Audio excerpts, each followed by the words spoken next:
derramamento de sangue há sacrifício de pessoas.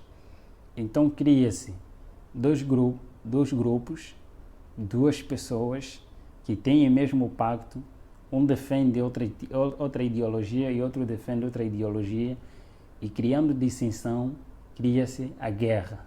E esta mesma guerra, com a intenção de sacrificar pessoas, ou então de eliminar alguns cristãos, como guerra religiosa, guerra econômica e guerra política, guerra civil. Em todos esses aspectos, eles utilizam os seus meios, só simplesmente para enganar o ser humano e para sacrificar também o próprio ser humano. Em todos esses aspectos, todos que são escolhidos por ele, obrigatoriamente têm que ser vegetarianos, para serem usados como espírito, para serem usados como instrumento nas mãos de Lúcifer e ter uma mente lúcida. Fomos muitos caminhos, muitos encontros dos sacrifícios. Primeira coisa, é chamado aquele morto-vivo. O combate nosso não era com os mortos-vivos, mas sim com os vivos. O processo de mortos-vivos, tanto nos filmes, nas histórias que eles mesmos criam, para revelar aquilo que eles vivem na realidade. História de terror, de vampiro, pessoas apresentando pessoas mortas, mas ao mesmo tempo estão a viver, contaminados. Então, eles contam as histórias bíblicas através de filmes. Acontece da seguinte forma: nós chamamos mortos-vivos todos aqueles que não têm Cristo em sua vida, como Senhor da sua vida, como Senhor e Salvador da sua vida. Então eles são cadáveres. Eles são mortos, mas ao mesmo tempo estão a viver. Porque quando Adão peca, Adão e Eva pecaram, eles foram destituídos da glória de Deus, foram destituídos da vida, mas eles continuaram a viver pela graça. E vivendo pela graça, sendo pecadores, cumprindo o que está escrito, ele vivia, mas ainda não tinha morte eterna, conforme a Bíblia dizia. Então todos estes que não têm Cristo são considerados como mortos, mas ao mesmo tempo vivos ainda. E todos aqueles que têm Cristo são considerados que têm vida. E eu fui educado, eu curtei tanto a história, eu recebia Lúcifer várias vezes, visitava-me várias vezes para se revelar quem ele era. E neste grande conflito, fui a pessoa mais infeliz do mundo. Fui a pessoa mais infeliz do mundo porque eu nunca sabia o que era paz. Eu não sabia o que é fazer o bem. Eu tinha um coração muito frio. Coração frio é aquele coração que não tem nem remorso, nem um ressentimento, mais cruel que um pedófilo, mais cruel que um psicopata. Eu tinha o temperamento de flegmático. Onde estava por natureza era tão calmo que ninguém podia desconfiar de mim, de que eu era satanista. Era tão calmo em todos os aspectos. Por natureza, tinha que ser mesmo assim. Melhor, até mais podiam bater-me, dar-me na cara, mas eu não poderia reagir naquele momento. Mas bastava dizer: elimine os próprios anjos, ou então eles comandavam pessoas consagradas também para esta área, para eliminar esta pessoa. Tarde ou cedo ele tinha que morrer. Só era tocado esse tipo de pessoa se porventura esta pessoa não estava com Deus. Nós não éramos permitidos a tocar num cristão, nem que seja só mesmo nas vestes dele. Não estou, qualquer satanista testemunha isto. E os próprios anjos testemunham isto. Ninguém é permitido, nem o próprio anjo de Lúcifer é permitido tocar as vestes de um santo, de um homem consagrado a Deus. Não pode, sem a permissão de Deus. nesse mesmo grande conflito, eu podia ver a presença de um anjo de Deus a afugentar 10, 20, mais do que isso, só mesmo a presença de um afugentava muitos que eram nós. E nessa questão, eu poderia sempre me interrogar, por que quando este aparece e estes somem? Se eles, quando eles estão em pé, os dois anjos, não vê-se nenhuma diferença.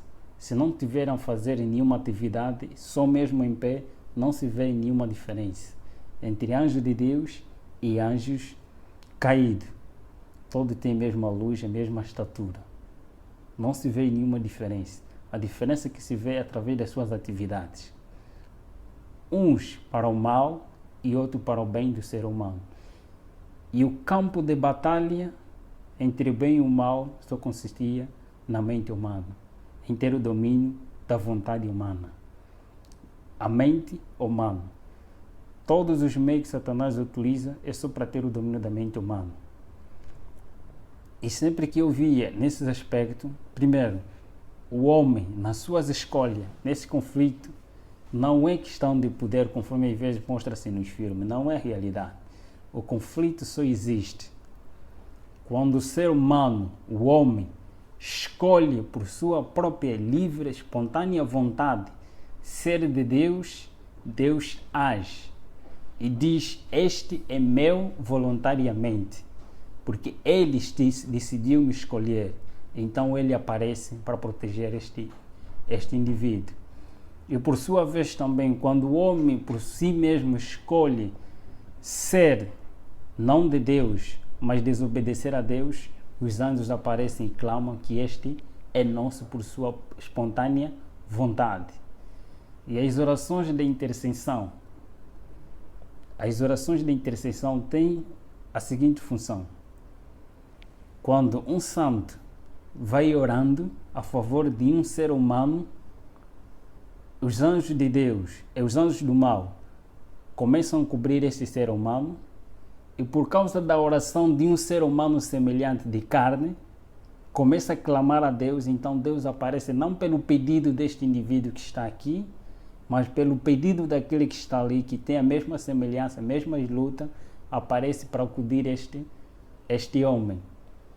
Deus, então, anjo de Deus aparece dizendo que este está a pedir socorro. E eu apareci porque o seu irmão está a clamar para que eu possa o libertar. E a escolha também depende do próprio indivíduo. Quando ele decide ser livre, então Deus o liberta. Mas quando ele diz que não quer, então também Deus não pode fazer nada. A luta é esta. E nesta mesma luta, neste mesmo conhecimento que tinha, e neste mesmo combate, eu me perguntava dentro de mim, na realidade, quem eu sou? Na realidade, para onde eu vou? Porque eu via todos aqueles que faziam pacto, não importa quem é, presidente de repúblicas, reis de reinos, em todos os aspectos da vida, eu via todos a submeter-se a Lúcifer. E eu via pessoas que eram queimadas, que eram massacradas, porque desejavam sair deste pacto. Desejavam sair por si mesmos e eles eram matados. Quem matava eram os próprios anjos. Quando o pacto é superior, então quem ataca são os próprios anjos mesmo. Eles assim mesmo matam, massacram. Às vezes matam este indivíduo, se é presidente, eles matam este mesmo presidente, e anjo próprio se personifica em forma deste ser humano, como presidente ou alguém de cargo, até certo momento.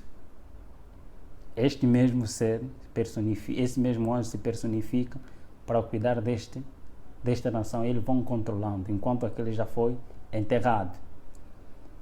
Neste grande conflito, eu testemunhei a morte de muitos cristãos, porque eu participava e fazia também disto. Tanto em nações em que era proibido a religião verdadeira, proibido citar o nome de Deus, nós também lá estávamos para massacrar. Eu testemunhava todas essas coisas. Eu tinha que ver isso para que um dia pudesse escrever, não para Deus, mas para que as pessoas sigam a Lúcifer. Nesta mesma luta, no grande conflito, eu podia testemunhar e eu queria conhecer qual é a origem, onde eu saí, para onde vou, quem eu sou, qual é a razão da minha existência. Eu perguntava aos companheiros, indagando a eles. Nesse caso, estava a referir os anjos que sempre andavam comigo, estavam sempre em minha companhia. Uma coisa que eles não gostam é quando o ser humano procura a verdade.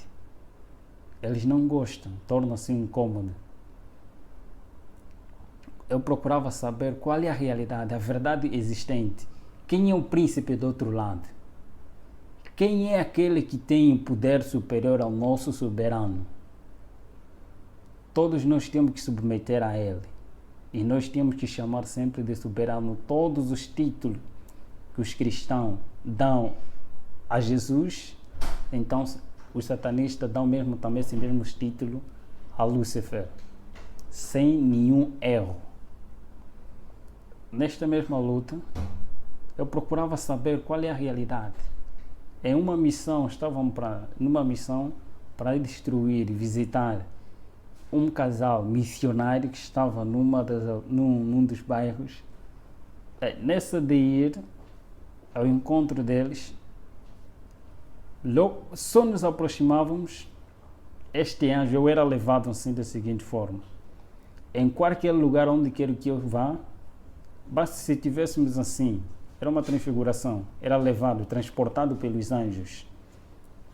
Se eu quisesse ir numa outra cidade e eles tinham que me cumprir, eles me levavam, eu sumia do meio das pessoas em que eu estava e aparecia em outro lugar. Nesta mesma missão, ao ir ao encontro desta mesma pessoa, só que nós víamos a casa toda ela iluminada e por cima da casa um ser brilhante, muito excelente, que eu não poderia suportar viver naquela claridade. Nem os anjos que estavam comigo também foram obrigados a regressar. E eu perguntei dentro de mim, quem é aquele? Depois perguntei também a ele, quem é aquele? Eles responderam que aquele é o nosso maior inimigo. É proibido citar, no mundo em que estava, era proibido citar o nome de Jesus Cristo. Categoricamente proibido citar o nome de Jesus Cristo. E eu cresci, fui ensinado a nunca me tornar amigo dos adventistas do sétimo dia. Mas eu poderia compartilhar com os adventistas no sétimo dia. Poderia ser amigo dos adventistas no sétimo dia e inimigo dos adventistas do sétimo dia, que são fiéis a Deus, que obedecem. E eu poderia, por intermédio dos adventistas no sétimo dia, transmitir o conhecimento para que por sua vez tornasse uma confusão dentro das suas igrejas. Nesta luta, eu procurava saber sempre, e um pensamento que sempre me incomodava: eu quero ser liberto. Mas eu sabia, se eu procurar sair, eu serei morto, serei um cadáver. Mas onde? Eu queria uma liberdade dentro de mim. Mas só que não existia liberdade, eu sabia que não tem ninguém que poderia me libertar.